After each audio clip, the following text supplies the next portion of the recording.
రైతులను రాజు చేస్తామని అధికారంలోకి వచ్చిన కాంగ్రెస్ ప్రభుత్వం వారు పండించిన పంటను పూర్తిగా కొనుగోలు చేయకుండా రోడ్డున పడేస్తుందని మాజీ ఎమ్మెల్యే కోరుకంటి చందర్ మండిపడ్డారు. పెద్దపల్లి జిల్లా గోదావరిఖనిలో నిర్వహించిన సమావేశంలో ఆయన పాల్గొన్నారు.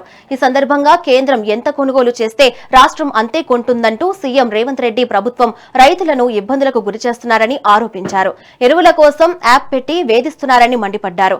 కరెంటు లేక రైతు బీమా, రైతు భరోసా సకాలంలో అందక రైతులు ఆర్థికంగా తీవ్రంగా నష్టపోతున్నారని ఆవేదన వ్యక్తం చేశారు.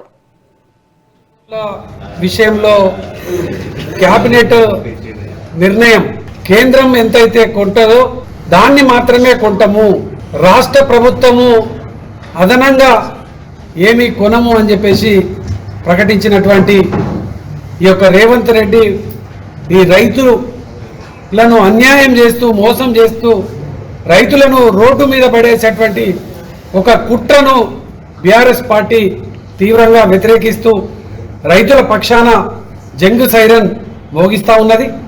రైతుల పక్షాన ఈ యొక్క ప్రభుత్వాన్ని అడుగు అడుగున నిలదీయడానికి ఇలా రైతన్నలందరూ కూడా సన్నద్ధమైనటువంటి ఈ యొక్క సందర్భంగా ఆనాడు ఇదే రేవంత్ రెడ్డి 2001లో కేసీఆర్ గారు ముఖ్యమంత్రిగా తెలంగాణ రాష్ట్రంలో ప్రతి గింజను కూడా పండించినటువంటి ప్రతి గింజను కూడా ఈ కేంద్ర ప్రభుత్వం కొన్నా కొనుక్కున్నా కూడా తీసుకుంటామని చెప్పేసి ప్రకటించిన తర్వాత కూడా మరి ఆనాడు రేవంత్ రెడ్డి పిసిసి అధ్యక్షుడిగా రాష్ట్ర ప్రభుత్వం దగ్గర డబ్బులు లేవా?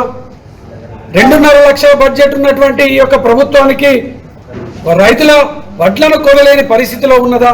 అట్లాగే ధాన్యం కొనుగోలు చేయకపోతే ఈ యొక్క రాష్ట్ర ప్రభుత్వం ఏం చేస్తున్నది?